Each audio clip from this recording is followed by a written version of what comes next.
Yang berbahagia Profesor Insinyur Dr. Ahmad Farid Abidin, Director of the Centre of Foundation Studies, University Technology Mara. Yang berusaha Profesor Dr. Ayub bin Matsum, Dean of ICANN, College of Engineering Studies, UiTM, Society Malaysia, and all participants of this special webinar. Assalamualaikum warahmatullahi wabarakatuh, and a very good morning I bid to our respected guests and fellow audience.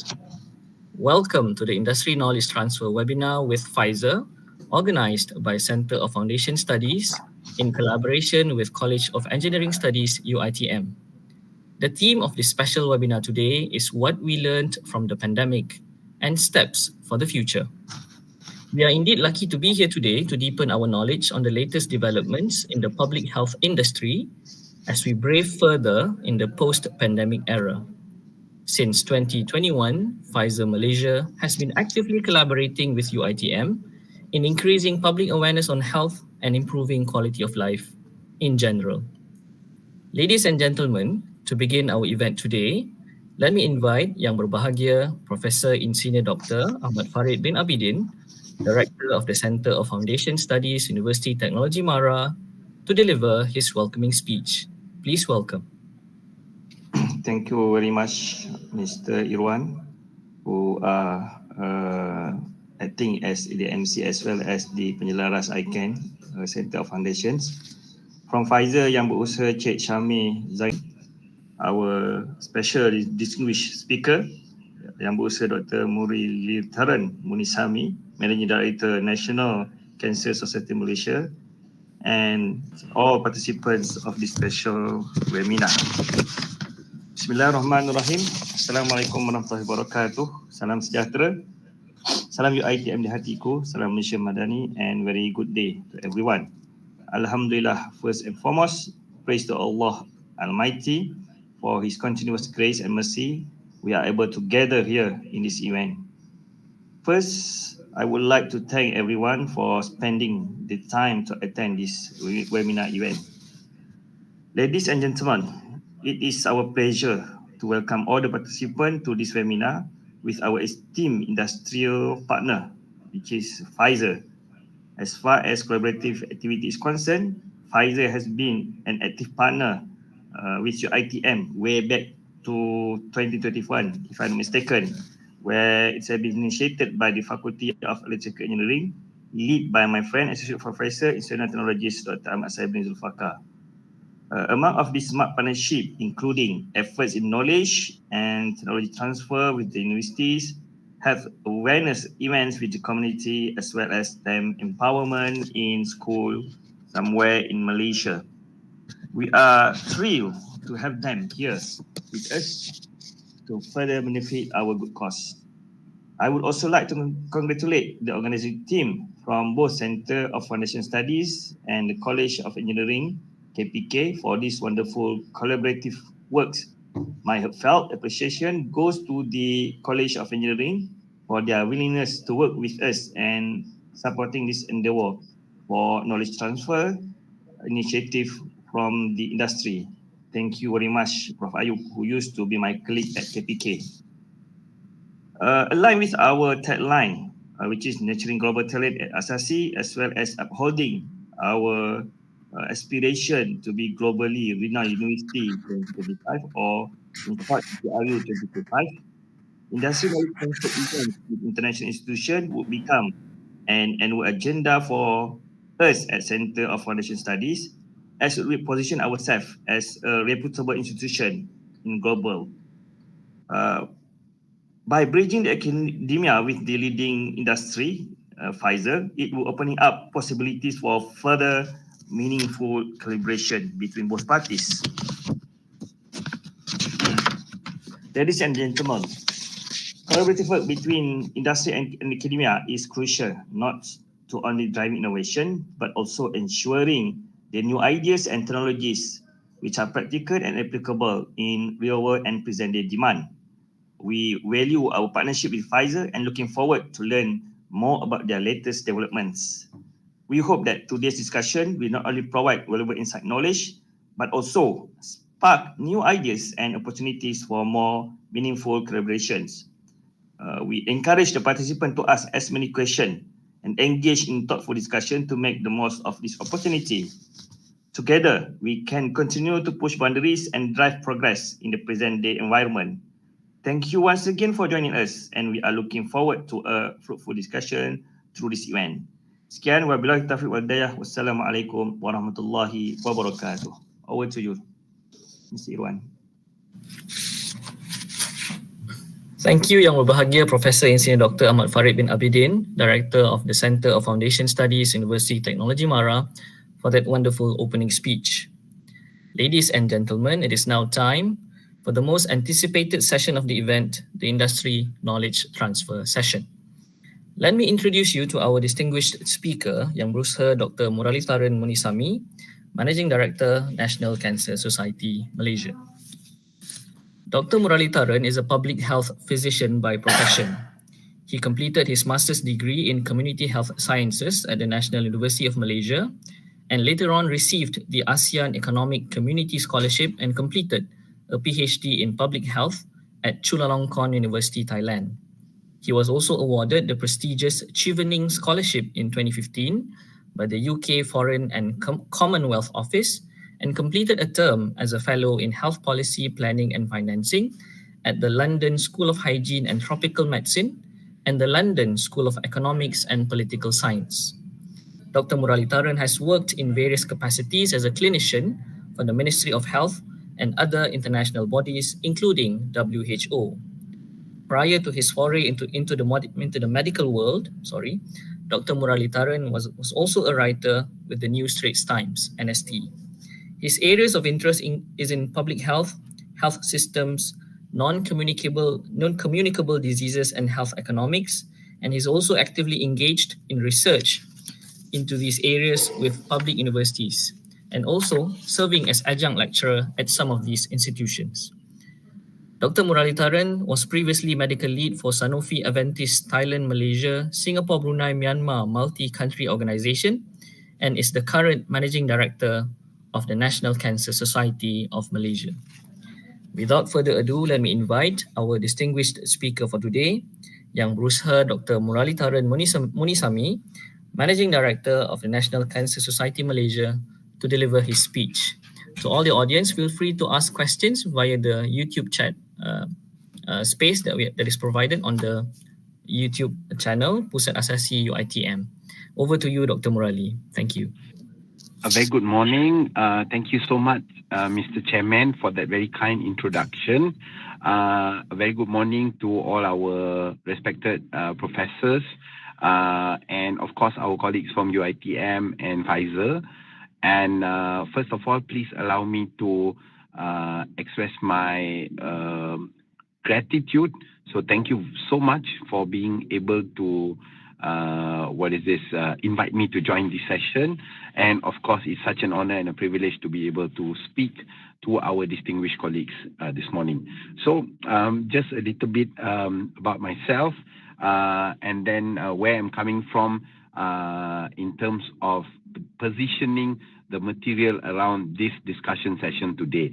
So as our chairperson said, please feel free to kind of put any questions you may have into the chat box, the YouTube chat box, and I will break the session into segments to be able to address questions as and when as they come along, so that sometimes the flow of your questions is too far away, then doesn't make sense to answer. So feel free to drop it, and then we'll have little pauses to kind of see if there's questions that are coming along. We can address it straight away. So could I please allow me to acknowledge Mr. Saif, my colleague who's assisting with putting up the slides today. I'm sorry, I'm not in a very good coverage area, so he's helping to put up the slides. Could I get Mr. Saif to kind of put up the slides? So, ladies and gentlemen, of course, the first question you will be asking is, I noticed that this is, we're speaking to colleagues from the foundation set of kind of landscape, as well as from the School of Engineering. So it's like, what is this guy who's a medical doctor coming to speak about knowledge transfer in terms of industry? So that's always going to be the first question, and let me address that. So what I am going to talk to you this morning is not so much about the clinical experience of managing disease, but in terms of my different hats as in a managerial capacity of running an organization, which has a bit of kind of clinical base, but also in terms of managing countries' health systems. I was with the World Health Organization for a significant amount of time, as well as with other industries, and quite a lot of learnings that are coming from that, and how we applied those scenarios in our work settings are the lessons that maybe I would be very happy to kind of share with you today. So I'm sticking to discussions about learnings and insights which are broad and applicable across any organization, be it a clinical or a non-clinical organization. So that's where the kind of tone and the direction of this session and where I'm kind of coming from. So in my current position, I basically am the day-to-day, the managing director of the National Cancer Society, which is an organization providing both clinical services, but also doing other non-clinical services, including health promotion, marketing. So it's more or less like any other. It has similar functions to any other commercial organization in that sense. So a lot of these lessons that we learned during COVID as an organization is something which is very translatable across both the clinical and non-clinical spaces. So if I can, we can get up the slides, and then we can start on speaking already. Are the slides up, sir?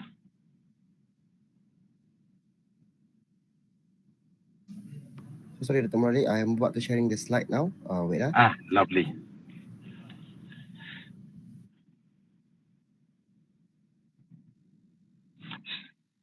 Okay, so as you well know, and as we get the slides put up, and I'm going to ask my colleague whenever we go next slide, and then we can change the slides lah.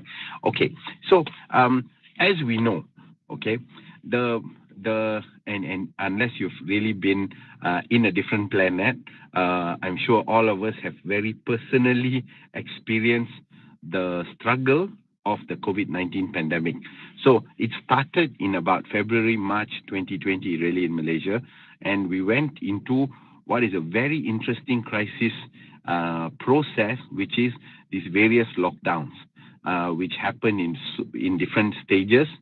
And during each of these lockdowns, we had a very different kind of set of challenges as organizations. One, both in terms of protecting the security of our staff, our colleagues, but also our families. And on top of this, making sure that we continue to operate our organizations in a manner that we continue to have business, something called business continuity, that we are able to deliver the task that we have set up our organizations to do, be it whether to do business or whether to make sales or or provide clinical services. So the what we learned from the pandemic, and the pandemic had a lot of I would say good things and bad things. Good things, of course, we know all the bad things. There were the deaths, the problems which we faced, the breakdown in terms of social structures, the economic kind of underlying crisis, which actually still continues up to today, the impact on the households and individuals who lost jobs, and so on and so forth.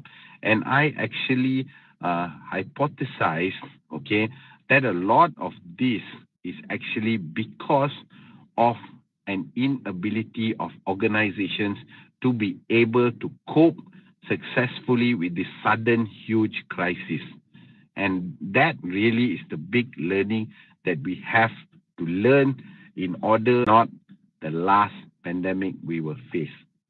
If we are lucky, okay, we will not have such a serious situation again, and that will not be because the disease won't be serious. It will be because our systems, our both our organizations, our governments, the kind of socio-economic landscape, we would have learned our lessons on how to do better. Because the virus or the pandemic or the infective kind of strains of disease, these are crises which are beyond our control.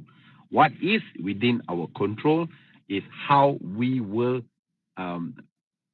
absorb the shock of the crisis, adapt to the crisis, and be able to continue fulfilling our mission and our vision from an organizational perspective. This is what we need to learn to do better. So the first learning is, look, if we are lucky, maybe tak teruk sangat, but we really are looking always beyond the horizon at another kind of COVID-19 scenario. I think that is one of the big realities we have to wake up to. And so that is the first kind of learning as we start this discussion. The second kind of discussion is that we have to understand how did organizations kind of cope with the pandemic, with all these different rise and fall of different conditions. Sebab with every different wave of your MCO, there was a different challenge to different organizations in terms of how they functioned, whether or not they could bring staff back to work, and whether they are able to fulfill their productivity. Because in the real world, okay, even for all of us who are doing services, meaning some of us are in academia, we are in universities, okay, but when we are in universities, if we cannot bring students and teach them, your students are not going to be able to pay fees. And when they are unable to pay fees, you are unable to keep the university running. That's really the one of the big bottom lines. So in terms of delivery, you have to deliver services. You have to run classes. People need to be able to come for classes, and only then they will be getting, the university will get reimbursed. So for a while, you can function under an emergency situation, give people emergency leave, but sooner or later, you have to restart your core business. It's the same with hospitals. It's the same with a shop that sells roti canai. If you cannot sell roti canai, how long can that shop last? And sure enough, within the span of a couple of weeks, we are looking at shutdown of operations, which will translate immediately into having for us to lose our jobs. So there's big kind of impacts, and all these were things that needed to be addressed by organizations during the pandemic. Of course, this is the first kind of economic layer. In the second layer, there is the big challenge of the disease itself, because when organizations bring people back or they let people work in the office, there's always the chance of transmission of COVID-19 being the example that we will continue to talk about in multiple times again and again. So do we bring people back to work? Do we not bring people back to work? Do we bring that back to work in a situation where we can provide a clean and protective environment? What are the changes we need to make in order for them to be able to travel to work safely and go home safely? I'm sure you all remember, like I said, unless there's any of our colleagues today who was on Planet Marek or something, I'm sure all of us will remember the time of all these different clusters which were happening in the workplaces, and how from these clusters, many people got infected, and there were so many deaths related to different workplaces as well. So that was again a big risk for employers to bring back their staff, because now that is the source of the infection that continues to infect their staff, and when their staff is sick, they cannot come back to work again. This is something that affects productivity, and in the bottom line, there's a big kind of monetary consequence. So this is another set of challenges that employers had to grapple with as well, because on one hand, if I don't bring my colleagues or my staff back to work, I'm not going to be able to generate revenue. But if I bring them back to work, I'm going to get them infected, and again, back to back, that's again going to cause a fall in revenue. So it was a very, very difficult time for organizations to be able to cope. And so, but, this is the interesting thing. Many organizations couldn't cope. A lot of organizations failed. And as you can see, even now, so many, almost about maybe close to 2 years later, there's still many businesses, young or organizations or corporate companies yang closed down during COVID that still cannot restart again because they've taken these huge losses. But on the other hand, you see organizations like ourselves or even UITM, which has done really well in terms of, one, not only did we survive the disease, the pandemic, but I make the case actually that we thrive throughout after the pandemic. So the question is, what did we do right? And what is it? Then those really are the lessons that we need to take to be able to share both on an individual basis as well as on an organizational basis. Okay, so I'm going to go on to the next slide.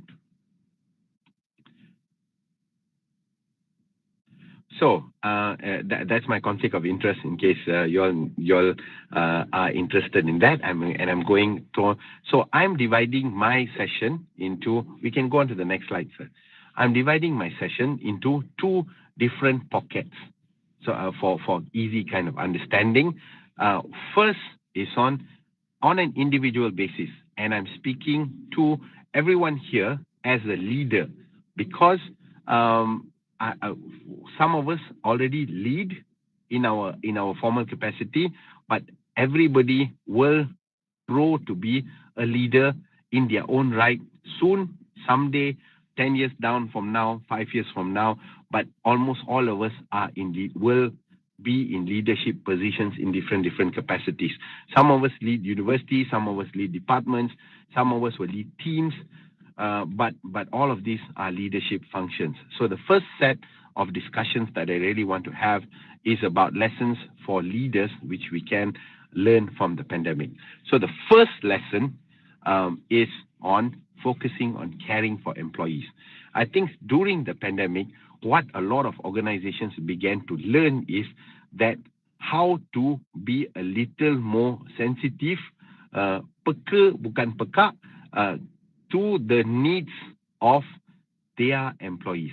Very often, and this is not only in Malaysia, it's how to say very common across Asia as a whole region. I've worked in almost about 20 over countries in Asia, and generally we were quite. I don't want to use the term unkind, but I will use the term not so empathetic towards our employees. Unlike our colleagues in the OECD countries, Europe, which is a lot more, how to say, employee-centric. So for us, it has always been a policy of, aku dah bayar gaji kau diam-diam datang kerja, we will pay you at the end of the month. I don't care whether you're sick, whether you're ill, you just do your job, fulfill your KPI. So one of the things that we learned during COVID is that when you kind of are stuck in that mindset, employees are actually when there's an external crisis, employees are only concerned with themselves and their immediate families and their immediate kind of environment. They are the least bothered with their organization. Sebab we did not develop that two-way relationship for them to be able to care for the organization. And in that sense, organization is an abstract animal. Orang sebenarnya tak tahu what is an organization. It's just a pair of buildings. And that organization, the kind of the human face of the organization is always the leadership. And that leadership needs to be more focused on caring for employees. So what do I mean by this? In many cases during COVID, companies that did well, organizations that did well are those that made the extra mile. For example, they take on the cost of testing. They made sure that their staff were in the first in line to get vaccination, for example. Some companies even went the next step. They make sure that their employees' families are being cared for as well. Of course, you see some organizations even like they send care package when their staff is ill at home with COVID and so on and so forth. Little things, some are big things, like for example arranging buying vaccines. Actually, when even the national vaccination scheme hasn't rolled out, they bought private vaccines, spend a lot of money, bought private vaccines for their employees to make sure they are protected and safe. Some companies for weeks and months make sure they mandate regular testing, which is another huge amount of money and expenditure. But they spent that money and that expenditure because they are willing to put in that kind of costs for the organization and for the employees. All this shows kind of to the employees that they care, that the management cares. And most importantly, the face of the organization is the leader. And when the leader personally shows they care, for example, making sure that they're connecting. Sometimes, and I will come back to this again and again, a lot of the activities that you need to do in order to display caring or empathy to people is not monetary in nature. It's not that you can buy a big hamper, 300-400 ringgit, send to the person who has COVID, and then only that it means that, I am very happy with my organization. Sometimes it's as simple as every day your boss is calling you to make sure that you're okay while you have COVID and you're quarantined at home. These are the small things which cost nothing in terms of monetary, but go a long way in terms of value. And when we found that, and there's a lot of evidence and research to this, leaders who focused on caring for employees, making sure they went the extra mile, their organizations then reaped actually a lot of benefits because the employee actually not only builds loyalty towards the organization, but also very interestingly increases productivity. There is some very interesting case studies whereby, and you'll be surprised to hear this, some people will be like, betul ke? But very interesting, when people were actually quarantined during COVID with very little or no symptoms, okay, traditionally when people are on MC or this quarantine leave or sick leave, they will never touch their work. But when, for example, the company is like very caring towards you, they have good loyalty as well as kind of good relationship with their bosses. These people actually, despite being sick with COVID, quarantine, actually continue to work. And this again then returns back in turn their significant returns to the organization in terms of productivity and other kind of very tangible economic benefits. So very, very interesting. So that is the first lesson. Moving out from COVID. So okay, we are out of COVID. Who cares? But now what we know is our colleagues, including ourselves actually, because as much as we are leaders in organizations, we are also employees of that organization. But because literally I don't think any of us work in our father owns a multi-million-dollar business like Bruce Wayne, and then we are all like working for them. No, so we are also actually employees in that sense. So we know that after the pandemic, our loyalty to our organization, our kind of social capital to our organization is very much higher excuse me, when that organization is actually visibly showing that they care. So, for example, giving you opportunities for training, promotion, but also things like making sure that you are covered during your birthdays. For example, even that goes a long way. Like I said, not everything is monetary, and not every expenditure needs to be a high expenditure in terms of showing or proving that caring from the employer or the leader down to the employee. Now I go to my next slide. So lesson number 2 is on productive working. Before this, and unfortunately I worked in Malaysia also for I think 15, 18 years. before I went out to work in WHO and other organizations, and now I'm back. Very interestingly, for the longest time, our mentality has been punch card. Nobody cares whether you're working or not, but pukul 8:01 before your punch card turn to yellow or red or whatever dia punya ink, you have to punch card. So people are concerned with physical presence. So people are not concerned so much with productivity. So one of the horrible things that happened during COVID that is very clear is people can't come to work. And as a result, people started this whole work from home. But the environment, your physical environment, your work environment is unable to deal with it. Like many employers actually grapple and fail with concepts of how to let their workers or their staff work from home. Not because they cannot work from home, but they actually don't know how to monitor them.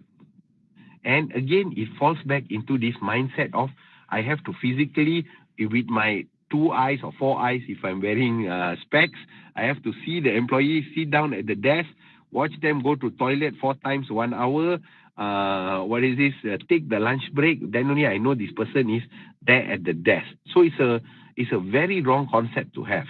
So again, organizations that brought back their staff during COVID, some of them had a hard time because the employee takut to travel. They don't want to come to work because macam mana aku nak ambil public transport dapat COVID. Second is some of the employees are they're having severe mental health issues now. Quite a lot of people were very affected by COVID. So they are traumatized of how I want to come to work. And sebelah aku, the next person may have COVID, the third person may have COVID, so I don't want to come to work.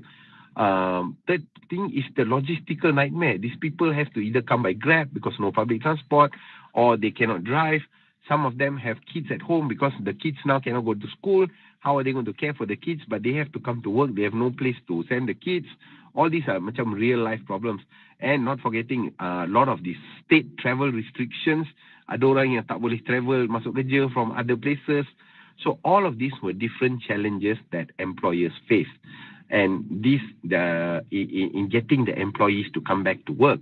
But those who very quickly and smartly move to understand that if I am not so bothered about where the employee is working from, I'm not concerned with the geography, I'm concerned with how the work output is coming, okay, then they will actually be able to grapple with the idea of people working from home people working from Starbucks people working from inside the cinema I don't care where you are as long as work gets done. So this transformative idea of not only the organization to be able to be receptive and have the environment that will allow for them to cater for people not working physically within the office, okay, that is one kind of transformational mindset that is really very effective. And moving out from COVID, now people realize really that actually I can work from home, okay, and then when I work from home, this is something where it saves me a lot of money. For example, because giving you a stupid costing, a very simple and stupid costing, for example, I take MRT to come to work. Okay, so MRT, okay, well, not so expensive, 50 ringgit a month only, but still money lah. But it's only now on that pass is 50 ringgit a month. But breakfast is about 10 ringgit. Lunch is about 15 ringgit. I have tea before going back because you work until 5 o'clock. I have tea before I'm going back. It's another maybe 5 or 8 ringgit. So altogether, there's already I'm spending about 40 something ringgit, 50 ringgit maybe, just to go to work and come back from work. So if I can work from home as an employee, I already save 50 ringgit a day. Okay. So in the long run, let's say if I can work from home 2 days a week, okay, I can already save about 300-400 ringgit a month. For your exact level employee, that's a huge saving. And interestingly, this is the picture. For organizations after the pandemic, staff are actually hiring, interviewing going to companies that can give them a bit of flexibility. Maknanya, okay, I don't need you to work 30 days in the house, but if you can, I can let you work 2 days in the house, for example, in a week, or 1 day in the house, for example, in a week. That is something actually people are looking for. People are happier to work with these kind of organizations. And again, it comes back to this whole productivity. But the lesson from the organization and from the leadership is that, one, you must be able to be receptive to accept people not working in the office. And second, you have to develop systems which allow you to monitor people when they are working outside, but able to be providing productive kind of input back, and productive kind of output back into the organization. Because very interestingly, when we started this first MCO, many organizations were clueless. They send people and they say you work from home, tapi they don't even have emails that they can open outside the office, believe it or not. So a lot of people even have emails which are in the office server. So keluar office tak boleh buka, tapi you hantar balik staff nak kerja kat rumah. Work from home. So what the staff do is then they go to pasar, they go to supermarket, whatever it is, and that's the work from home, which has no benefit for either party.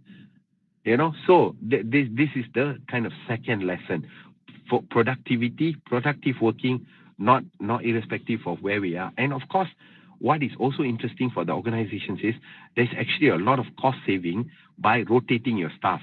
In fact, a lot of MNCs, and I'm sure my colleagues in Pfizer will tell you the same thing, a lot of MNCs have actually downsized after the pandemic. So rather than having 3 floors of offices or 4 floors of offices, now they're on about 2 floors. They have something called hot seats. Hot seats ni, they will say Department A, 20% of your staff coming today. Department B, maybe 40% of your staff coming today.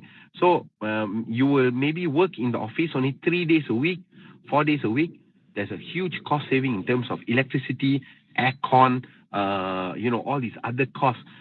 Somebody even presented a paper, don't laugh, the cost of toilet paper and the cost of cleaning toilets decrease so much when you actually have work from home. So all this is, again, cost saving. Maybe for a big giant company and 10,000 people, though, these are huge costs. But even for small companies which have SMEs, because there's a single owner or something, these are costs which translate.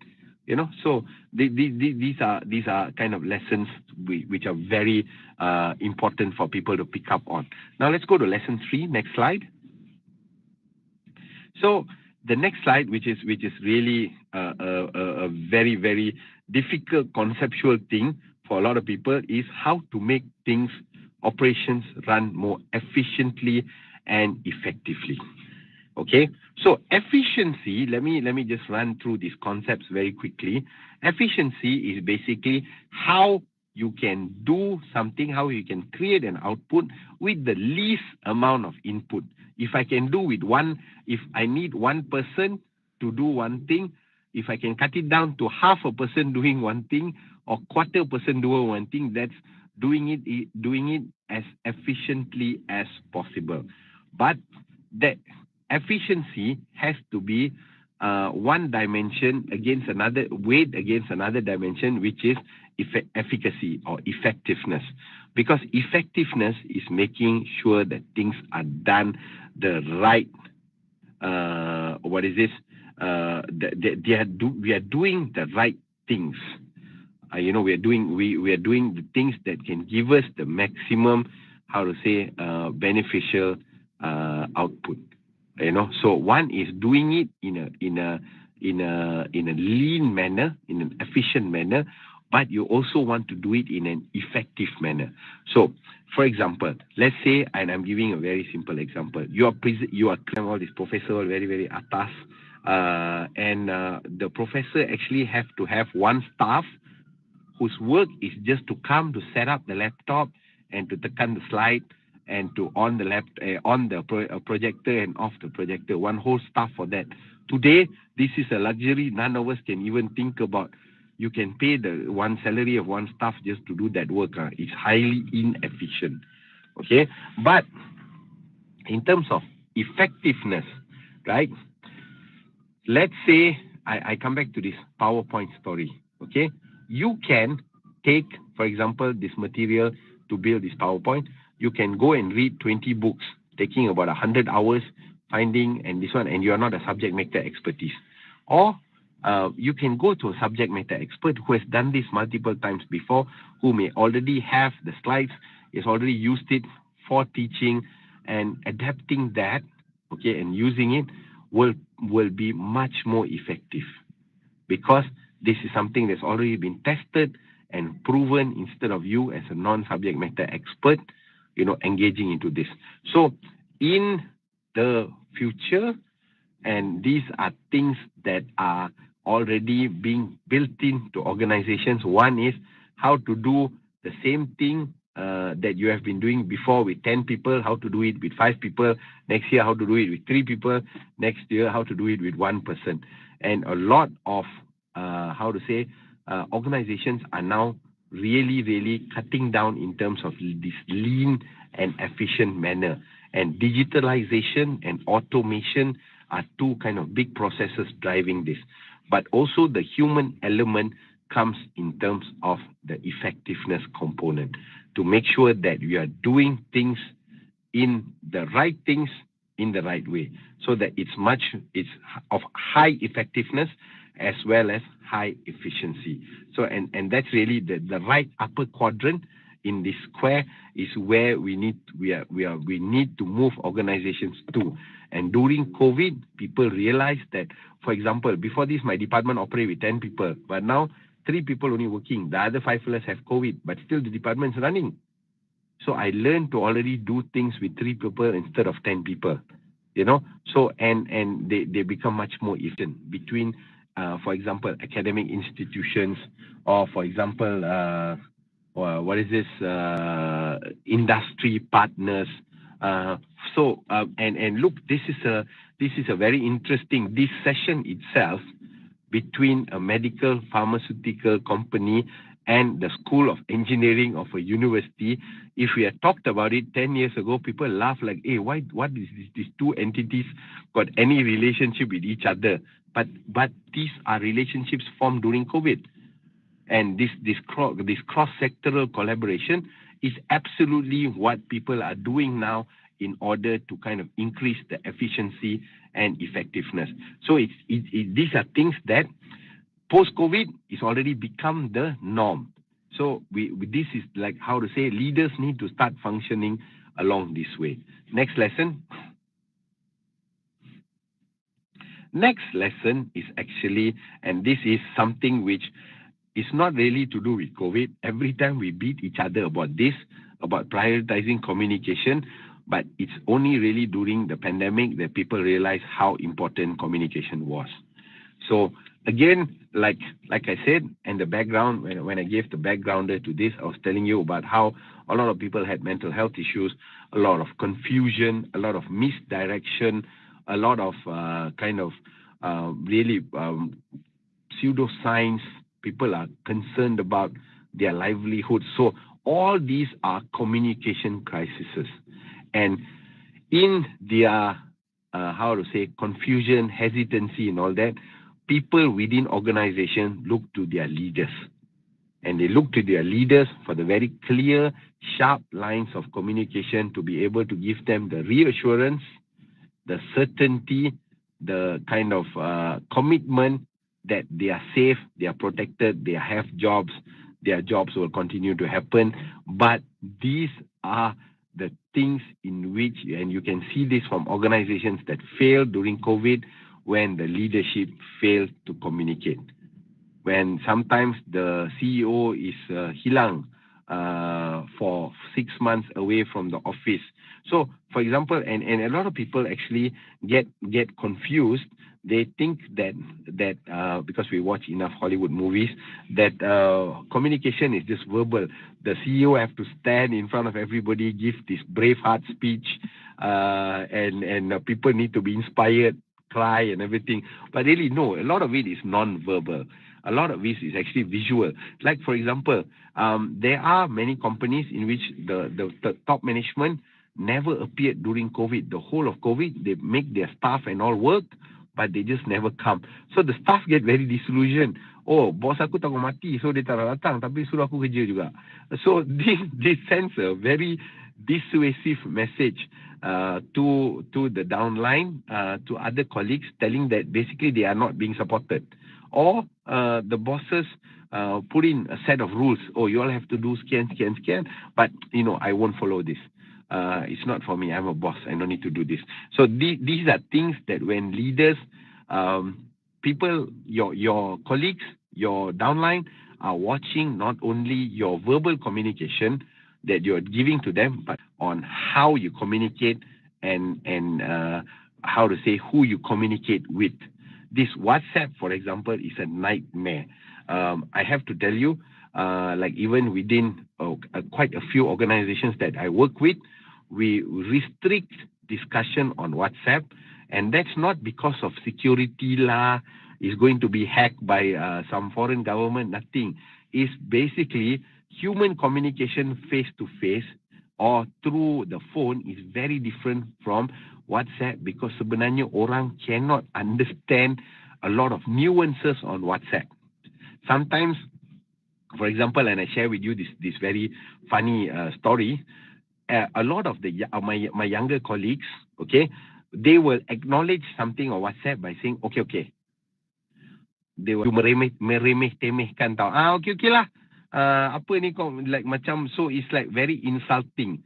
So we actually have, I remember early on in the pandemic, a big war broke out between one of my very senior head of department and one of the more junior staff because of this. This person acknowledged the boss punya order by saying, okay. Just like okay on the WhatsApp, and the boss took it that, why this fellow being rude to me, that become a big issue. But actually it's not a big issue. It's just that the communication nuance on the WhatsApp is very, very different. So communication need to be really, really clear, careful, concise, and most importantly, we need to pay a lot of attention to regular, consistent, and constant communication. In a simple email or a simple WhatsApp, guys, don't worry, the economy is looking bad, but we have put steps in place to make sure that our institution will survive.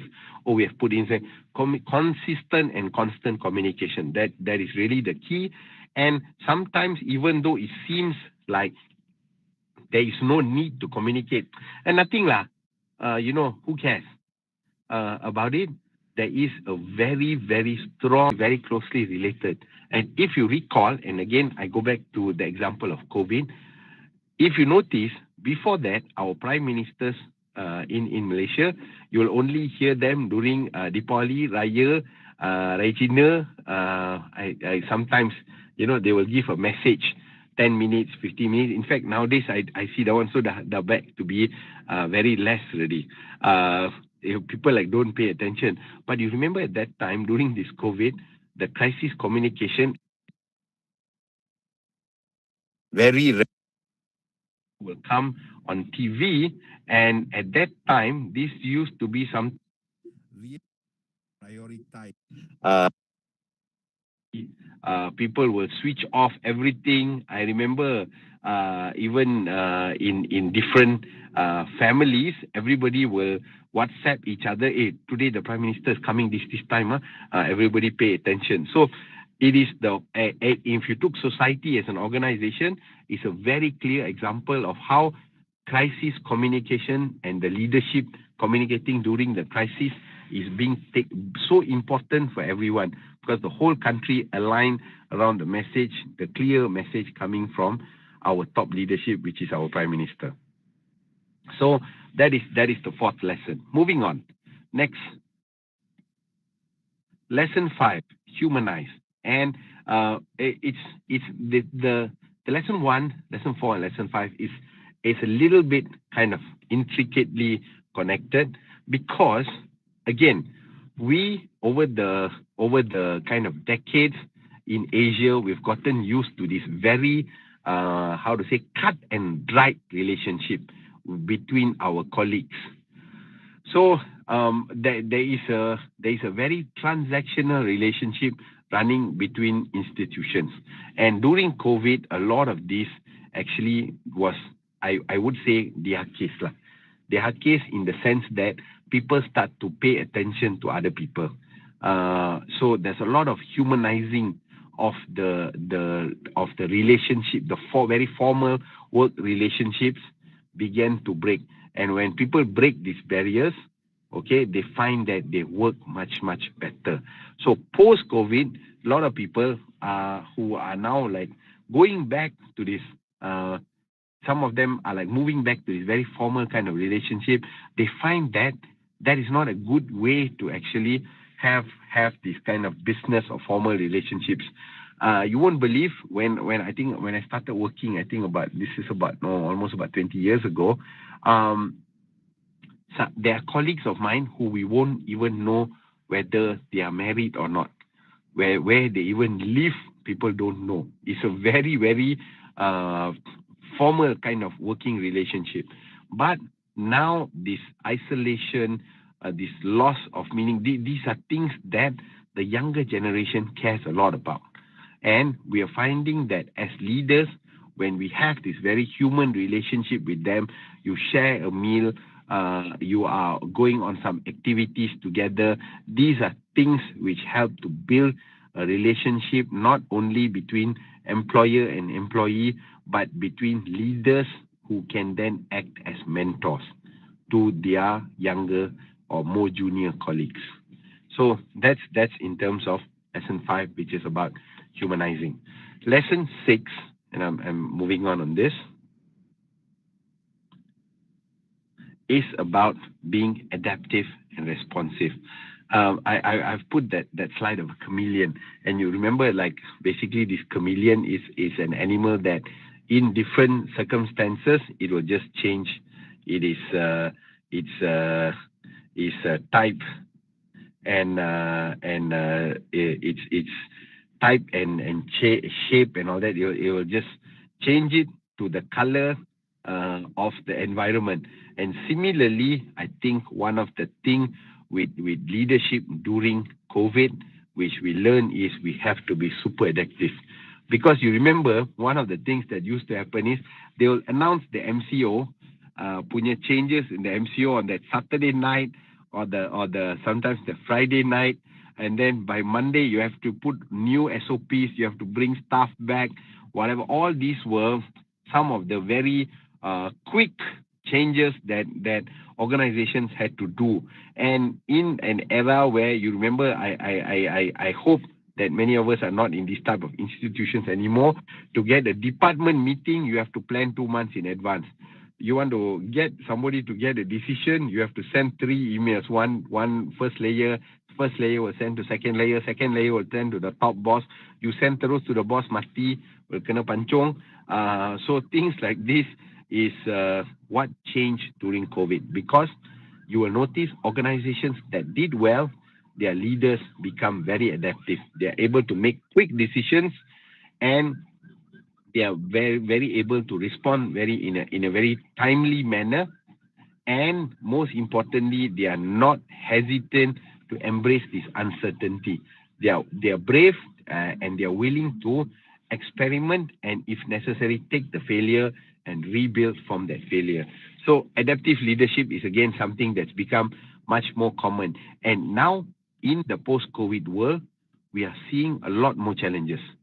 Sure, we don't have a pandemic, but almost every day there's a changing economic climate. There's changing social climate. Look, if everything else we letak tepi pun, we changed 4 governments in the past 3-4 years. Sometimes even I think if we ran a quiz, don't quote me on this, many of us are unable to name our ministers that are in the industry that we are working in. So we can't remember who's the minister already now, who's in charge of our area of expertise on the environment, health, because such rapid changes, and these rapid changes have rapid changes in policy as well, which translate to how our organizations work. So these are kind of the impacts and things that we need to be able to incorporate and inculcate within our kind of framework as leaders. Moving on, next slide. And the next one is in terms of keeping updated or being knowledge-based. So for a long time, okay, and this is a culture under which I trained as well. As a manager, you are not required to be a technical expert. You know, it is nice you have some technical background and you would have trained some kind of expertise.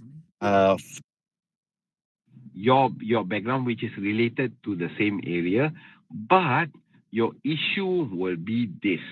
You will always rely on a technical expert, and this technical expert will be the ones who are actually giving you the technical input for you to be able to make decisions, including management decisions and organizational decisions. But now, during COVID, what we find is too many areas in which in our own institution, we don't have the expertise. So leadership has to be kept on top of the things. Leaders need to really at least be having some kind of tacit knowledge, okay, and a little bit of understanding, a little bit of explicit knowledge, so that above the, how to say, within the institutional or the organizational decision-making levels, they are able to then put in their intuition, okay? Because with management experience, you will notice that managers will have certain intuition, make very good strategic decisions. But this is within their own domain of expertise. And when it's outside their domain of expertise, these managers or leaders, they will actually need to fall back on technical experts. But what is this? Your next, from your alpha to your beta strain, or now this XBB strain, how infectious is it, for example? Based on that, I have to decide whether my office needs to get swabbed or cleaned once a week, 2 days a week, 3 times in a day. These are questions which actually you grapple with, but as the leader, you are making the decision. You need to make the decision very outside your own domain, but it's something that you're being forced to do. So that is the kind of interesting packet of decision making that is related to what is this, the knowledge base that is now being.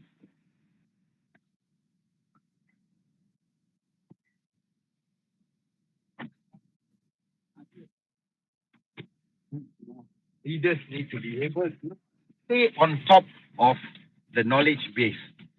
So how do you do this? One thing is, and again, the kind of strength that has come now through the virtual landscape.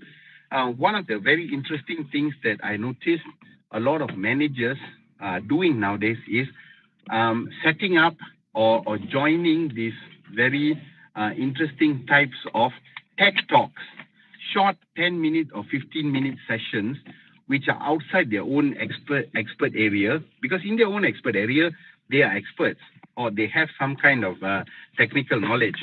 But the tacit knowledge actually comes from having a basic understanding of different concepts or different settings. And that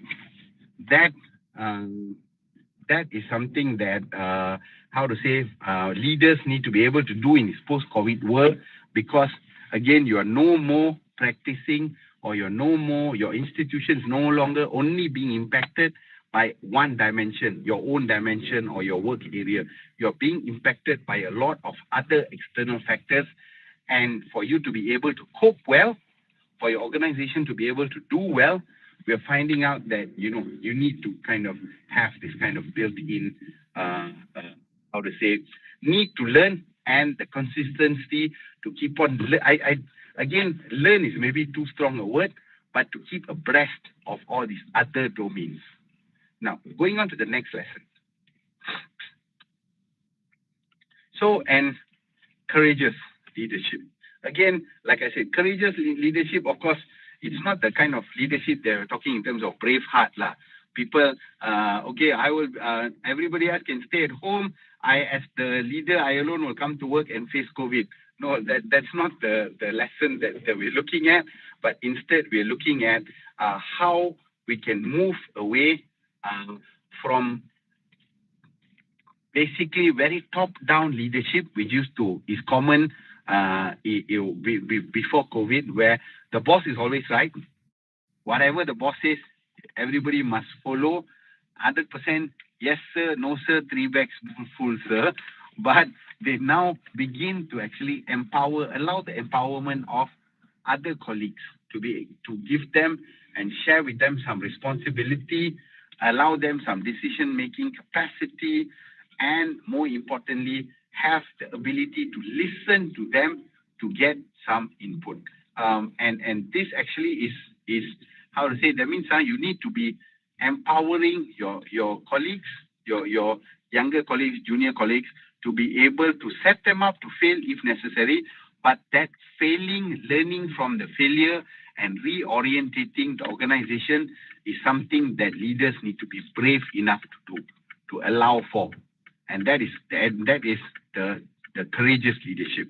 So this is something that, because sometimes, and as you saw during COVID, organizations that did well, they are the ones that engaged their colleagues, engaged their creativity, engaged them to be able to take up responsibilities, and the leader actually is brave enough to allow this to happen. And that actually has made for much more successful organizations, because now cross teams can actually work in a cross-functional manner. Teams which are not really related to a certain product area or a work domain, they can now provide innovations into that work domain. It actually transformed a lot of organizations. So this is an important lesson as well. And next, let's go on to the next slide, is about building resilient personnel. And this is today, we talk a lot about this, about how we all need resilient personnel, because we find that people, especially this generation Z, generation, I don't know, there's so many new terms in terms of generation, but our younger colleagues, your 20-somethings, they are, I'm not saying they're a lot less resilient, but they are a lot more sensitive to these different domain shocks. Okay, for example, they are a lot less, interested in the pure monetary value, but they are more interested in purpose, in mindfulness. They are a lot more self-aware. So as leaders, we need to be able to allow them to develop skills along these domains that will then enable them to be much more productive, contributing colleagues.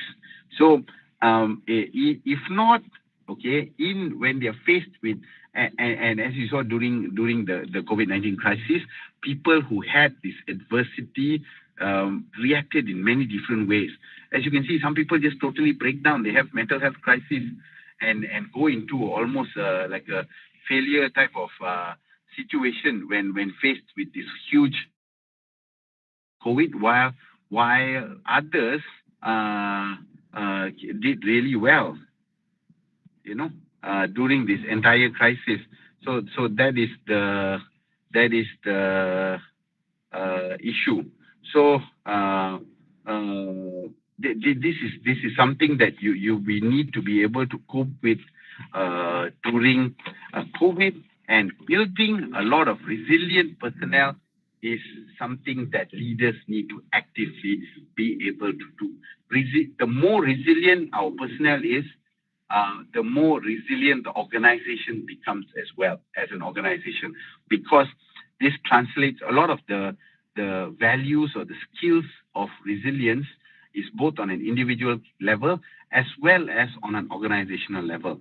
And when that happens, the organization is better able to absorb shocks, crises, different ones, including financial, including the pandemic, and moving out of the pandemic, we need to focus on not only developing technical skills, not only in an engineering school or an engineering company, focus on building engineers who can build better products, but also we need to actually actively engage in equipping them with resilience skill sets so that they are better able to cope as well. So these are some of the lessons that I think are critical to leadership. Now I'm going to go on to the next packet. But before we go, I'm going to just stop for about a minute, and I've got shorter lessons on an organization scale. That's not going to take too long, but I just want to check, are there questions?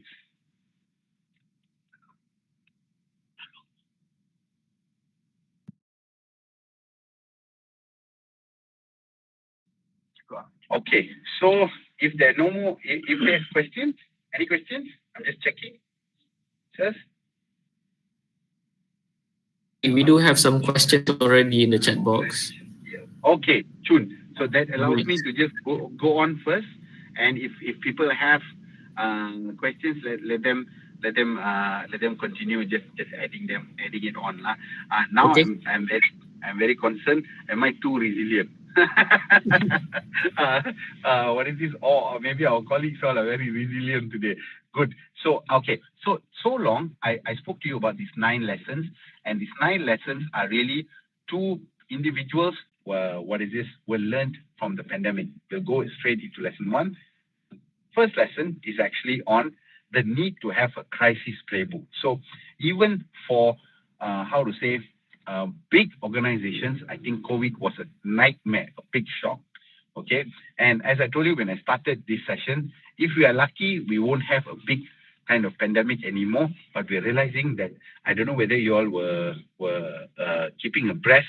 There was even recently, maybe about 1 or 2 months ago, there was another mysterious disease X, which may have become another pandemic. So as the geography of the world is evolving, and unfortunately, with the rapid rise of travel, all these various infections are crossing countries and landscapes in a very quick manner. So we may have another pandemic, we may have a different type of financial crisis, for example, but one of the key learnings we're finding out is that we need to have a crisis playbook.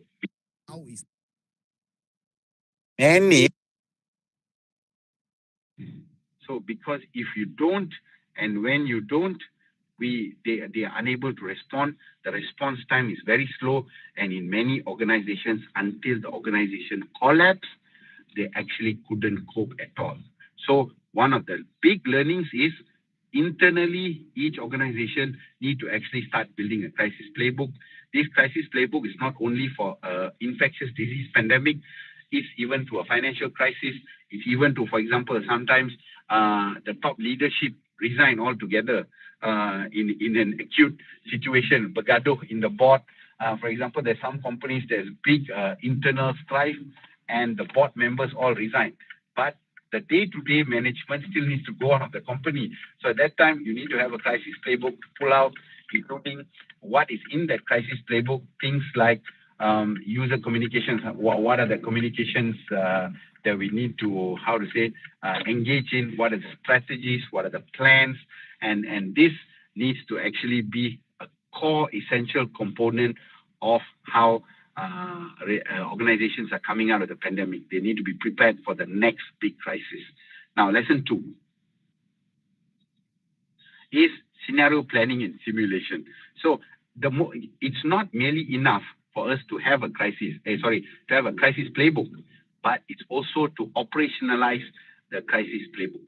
It's basically how in a lot of our organizations, every year we'll have a fire drill.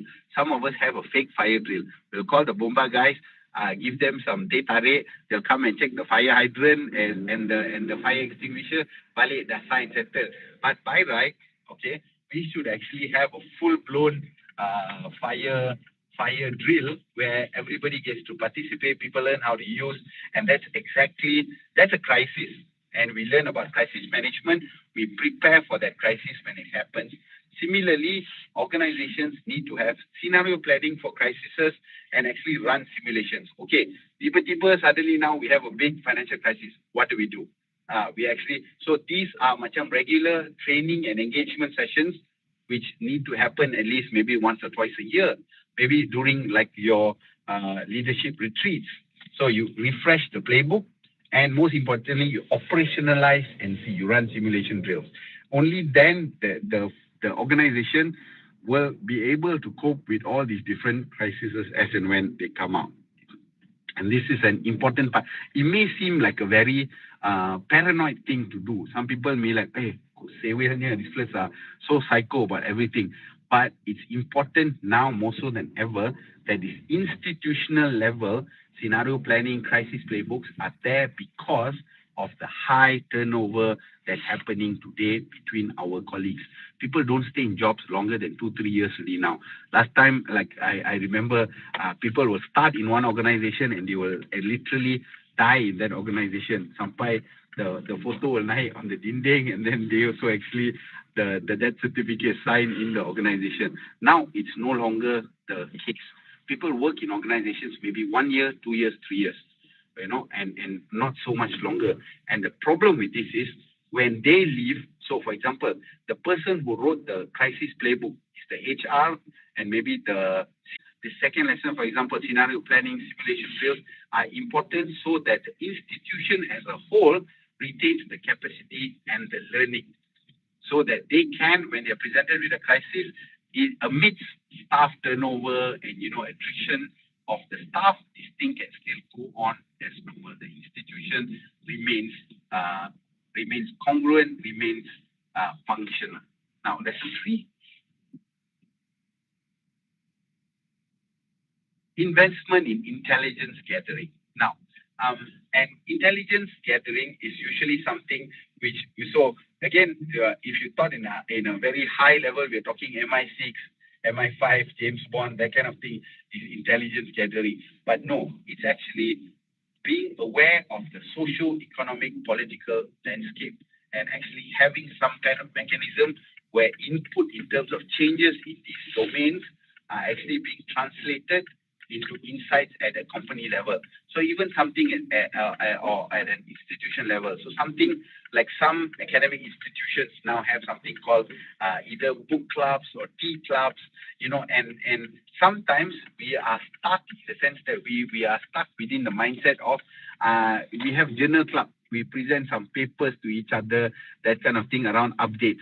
So in an organization level, we are not going to present like academic papers or journal clubs, but there should be an update of the like a very simple, for example, pest analysis of what's going on in the landscape around us, which may have an impact in the company.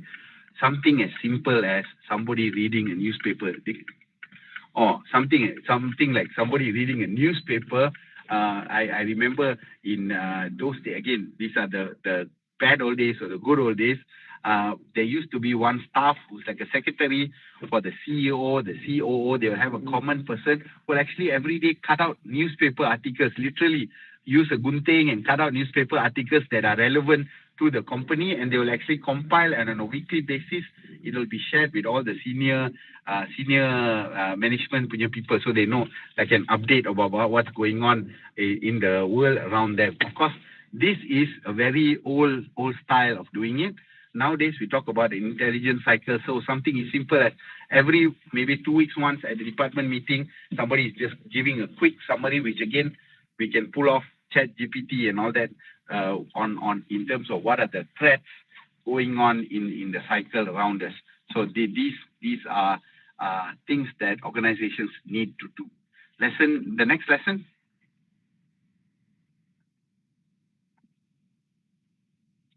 Okay, and real-time information and decision-making capacity.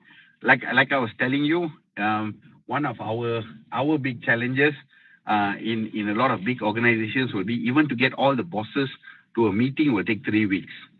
And then you have to lay out a meeting agenda. You will have a meeting to set the agenda for the meeting.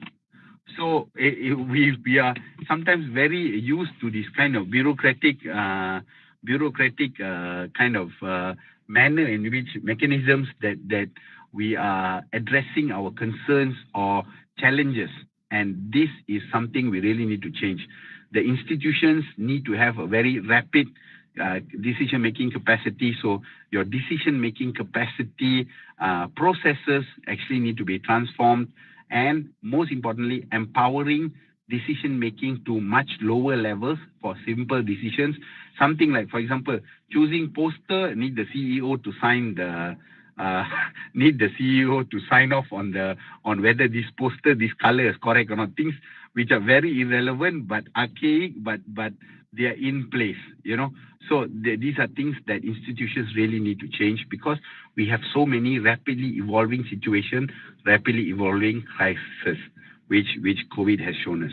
Next lesson. And of course, flexible organization. So as I was telling you, one of the very successful things that happened during COVID is suddenly HR start working with facility planning.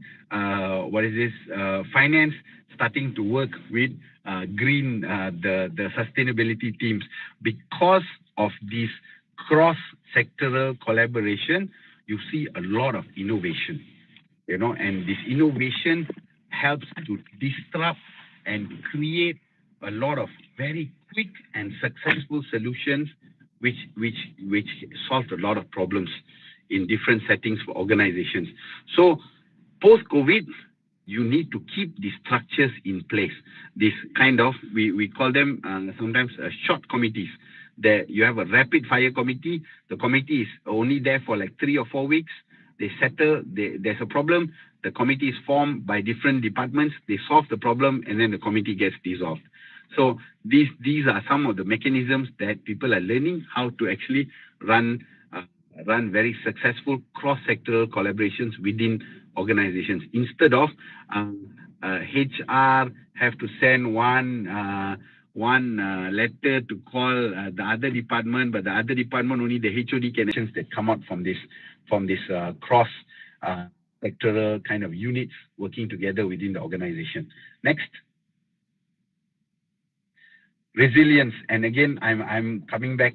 This is on an organizational level. This is also an important thing in the sense that we have to build support systems so that staff, both on an emotional level as well as an individual level, as well as on a career level, they have some support to rely on in the organization, and that helps foster resilience as an organization. Organizations need to have strategies that can promote resilience and as well as keep resilient staff, reward resilience within staff. Create an atmosphere in which we can put forward very quick solutions, and these solutions can solve a lot of small crises as well as large crises. So these are kind of institutional level operational tools and frameworks that need to be put in place to which will then drive individual resilience as well as organizational resilience. And resilience organizations are the ones that made it through the pandemic and will continue to be successful despite any crisis that you throw at them. I'm going to go to my last slide actually, and this is what organizations need to aspire to become in a post-COVID world. See, all these changes or these lessons that I'm talking about is about transforming your organization, right? And at first, you don't know what you don't know. It's some level or a stage called unconscious incompetence. Over time, when the institution or the organization starts to build such SOPs, they start to build their practices, both the organization and the individuals working in the organization, they move slowly to conscious competence. Maknanya repetitive, time and time again, you have these practices, you have the SOPs, you start training people on them. Like for example, in building resilience, over time, they will become unconsciously competent. They don't even know what they're doing, but they're doing it right. They already are automatically, and what we want is, as organizations, we want our, both leadership and our downline colleagues to be able to reach unconscious competence. As an institution and as individuals, they are automatically doing things right because it's already inbuilt into their character. That is what will actually lead to a lot of kind of success. Organizations that had these kind of leaders, they went past COVID very successfully, and they continue to thrive. So this is basically some of the lessons on an individual level to leaders, as well as some lessons to organizations in terms of in what came out of COVID and how people did well despite COVID and after COVID. So I'm going to stop right there. I think that was my last slide. Oh, no, I've got just one more slide that says thank you. And of course, if anyone has any questions. Okay, thank you, Yang Sir Dr. Murallitharan Munisamy, Managing Director of the National Cancer Society Malaysia, for that wonderful sharing. So, Dr. Murali, I'm going to be reading some questions that we have in the chat box. Okay, some are related to the, what do you call it, the pharmaceutical industry. Here's one question from Shiraz TZ. Hi, doctor. As for the new development of medicines or drugs, how do the pharmaceutical organizations calculate the level of health risk to consume any medicines or drugs? Is there any particular tools used? So actually, we have more than one question from Shiraz. Okay. No problem. Sir, you want to take, shall we, is it related? Shall we take this one first, and then we can take the second question from Shira or something? There are three questions altogether, and I think they are somehow related to one another. Okay, no problem. So one is, how do the pharmaceutical organizations calculate the level of health risk to consume any medicines or drugs? Is there any particular tools used? And the parameters considered in ensuring zero health risk in a long term. And then another one, which is close to the hearts of the Muslim community in Malaysia. How do pharmaceutical companies ensure that the halal ingredients are used in the medicines that they produce? So those are from Shiraz TZ, Dr. Murali. Okay, good. Will do, sir. Let me address them first. Okay, so Shiraz, first issue is, so in terms of levels, right, or tools that we use to ascertain the health risk of these products, right, and it's actually very connected to the kind of the components we use as the components, the content of those components as well, in terms of the halal context, which I'll address as well, is that look, when the drugs are formulated in a lab setting, okay, they actually get to go through a few kind of processes, and in these processes, they are tested first in animals and then subsequently in healthy humans, and during that time, a baseline is established. Okay, so they can test with different dosing, and they monitor against that different dosing what are the symptoms that appear. For example, 10 milligram dia akan dapat macam ni, 50 milligram dia akan dapat macam ni. So for each individual drug, dia akan they akan ascertain and determine two things: the level of toxicity as well as the level of efficacy. Efficacy is betapa berkesannya this medication, and the toxicity is at what dose it causes like some health risk or health side effects and so on and so forth. So each drug, they will actually monitor through many years, and through that only they will come up with this kind of formulations. So for each drug, it is different, but before they actually put out the drug to be consumed by patients, all these levels will be very clearly established. So it's based on these levels only we give the dosage. Okay, for example, 2 Panadol sekali makan, or like ubat sesama, for example, like Piriton, you can take only twice a day, cannot take more than 5 times a day. All this kind of formulation and dosing is actually determined by these studies. So the levels are very clearly established. And what also happens is they actually monitor in the long term for 5 years, 10 years, everybody who's taking the drug to see whether there's any kind of long-term reaction and all that. So these are the processes involved at the pharmaceutical industry. So as I was telling you, I go back a little bit to give you the halal punya component. So when they are formulating these drugs, okay, at the lab level, they actually determine each constituent component, what is the ingredients, okay?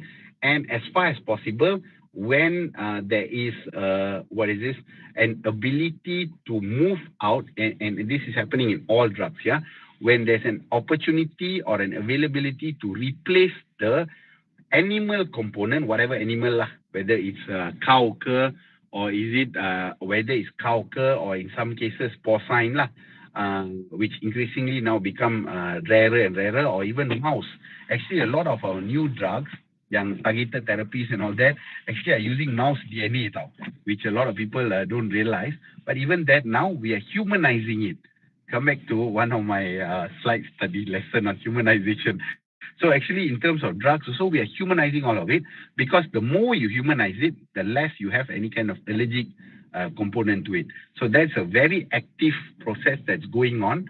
So, and because of this humanization process, it all becomes human, meaning it's scientifically, genetically from the lab, they're creating using human material. There's no longer this issue of animal components. One. Second is, of course, in some of these older drugs yang dah memang, how to say, so long that nobody, no company wants to invest in like finding a human component to replace these things. Companies like Pharmaniaga is actually very engaged in this issue of animal content anymore. So then there's no issue of it having bovine ke, porcine ke, so on and so forth. But there's no animal components at all. So basically that's the pathway, and this is the development in terms of Malaysian industry to kind of reconstitute the older drugs that are in the market lah. Thank you, Doctor, for that lengthy explanation. There's an input actually from one of our viewers, Prof. Dr. Ahmad Al-Afifi from the Faculty of Pharmacy. So he said the halal issue doesn't guarantee safety by any means. Do you have any feedback on that, Dr. Murali? Absolutely, and Prof is very right, because it actually looks at all these different domains. So the component, the source of the component is what determines whether it's bovine ke, porcine ke, whatever, and that has actually no bearing on whether it's safe ke, it's effective. Yeah. Okay. Thank you, Doctor. I believe that's all the time we have for today. We've learned a lot of wonderful input from you, Dr. Murali. Thank you for your willingness to spend your time with us from UITM today. That is all for our session today. Thank you again, Dr. Murali. Our heartfelt appreciation to you, our distinguished speaker for today, and our partner Pfizer Malaysia, and all of those who joined this wonderful session. We hope to see you again in the next Industry Knowledge Transfer webinar with UITM. Thank you very much. Thank you very much. Once again, hope everyone had a nice experience. Hope it was not too boring. Have a wonderful weekend ahead, and see you all soon. Thank you, Doctor. And we are sharing the attendance link for UITM staff in a minute. Please hang on. Okay, so it's already there in the chat box. So to all audience from UITM, you can click on that link and fill that up for your proof of attendance, and also for feedback for us to improve the session in the future. Thank you very much.